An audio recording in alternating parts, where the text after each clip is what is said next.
Hi guys.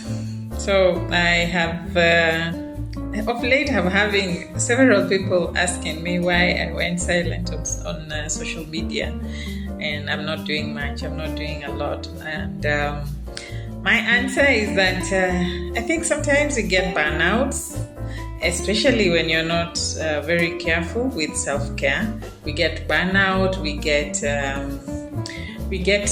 to a point where you just need to take care of yourself. I'm not talking about want, but need to take care of yourself. The want, sometimes it's not even there, So we all get burnout, especially when you're doing more than you should, especially when you're out there serving others. Sometimes we forget to serve ourselves. And I think at some point that happened to me. But anywho, I'm back.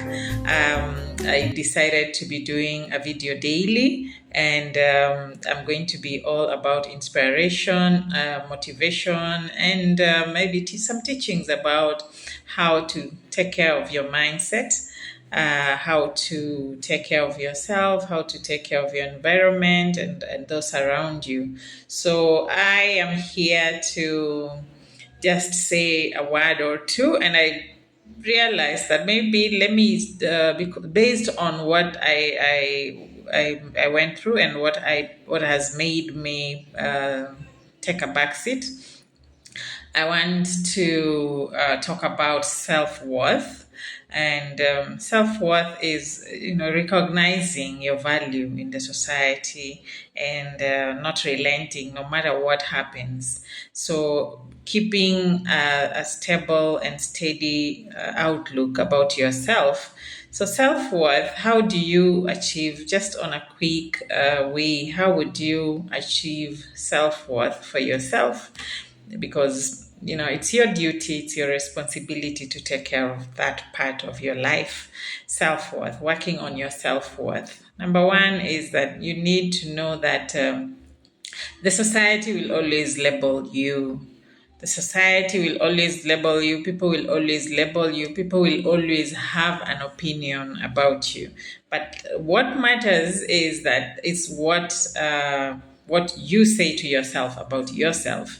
And I realized that my voice is the most powerful voice I can ever listen to.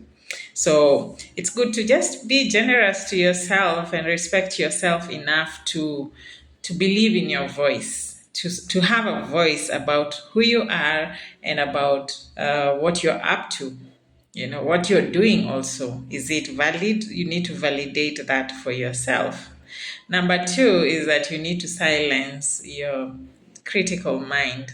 Sometimes we criticize ourselves a lot.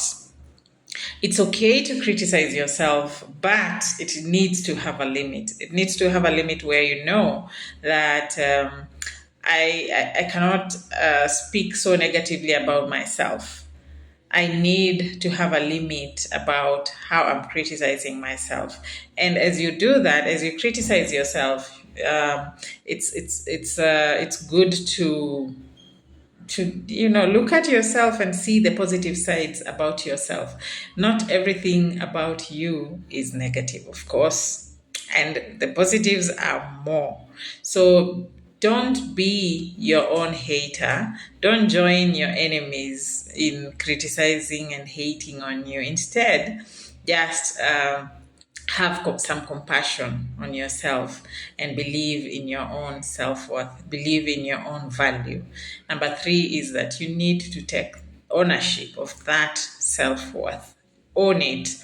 You need to know that it is my responsibility. You have the responsibility of defining your worth. Nobody else will. Nobody else can. Nobody else has the power to do that. So giving the power to other people to validate you is just putting yourself in a place where you're soon going to be drained and have no value at all, because people will only judge you and love you and embrace you in the same capacity of how you handle yourself. So it's good to know that it is your responsibility to validate yourself. nobody else can validate you the way you would want to be validated. Number 4 is that you need to celebrate yourself. Everyone is unique. Every human being has uniqueness, has their own uniqueness. And that's why we all have different fingerprints. Even if you have a twin, they will not have the same fingerprints as you. So your uniqueness needs to be embraced. Your voice, your pose, your character, even your look, the way your values, your own thoughts, they are only yours. So you have a uniqueness that nobody else in the universe has. So God created you unique. God created you different. So you need to embrace that and know that it is my responsibility to embrace who I am, to love me for me. Number 5 is that you need to forgive yourself. You need to forgive yourself. Many times we are going to make mistakes. We are going to go out of the way. We are going to, mess up so many times. Even the who is who, those who breathe inspiration in and out, they will still make mistakes. We all make mistakes. So you need to have some compassion. You need to embrace your imperfections.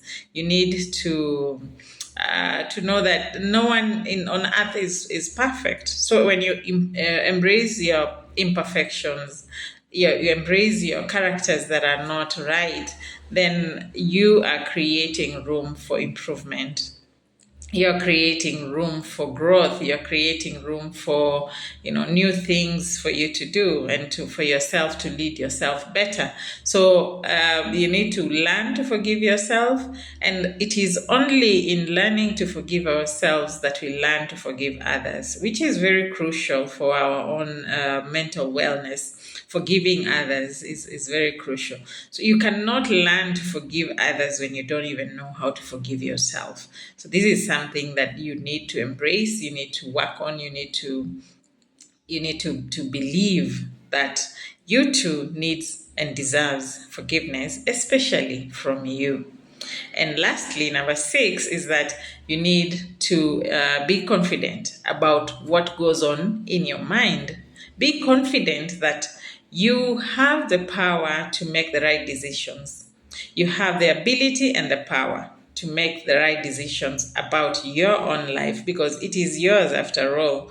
Nobody is going to make decisions for you. Nobody is going to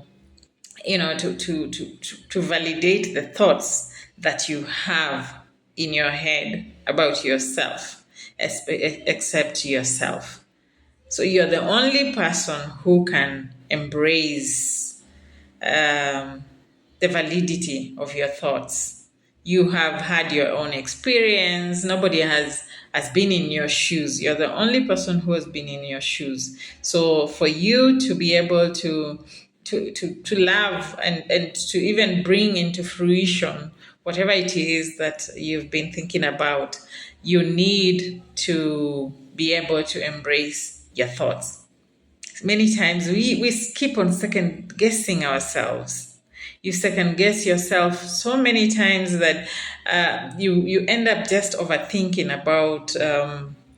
about what your next step should be, what you need to do, who should hear your voice, who should be around you. You keep on second guessing yourself, but you have the power to make the right decisions just through processing your thoughts. So believe in your thoughts, believe in what God has put in your head, because some of these are revelations, God's revelations about ourselves and our future and where we are going.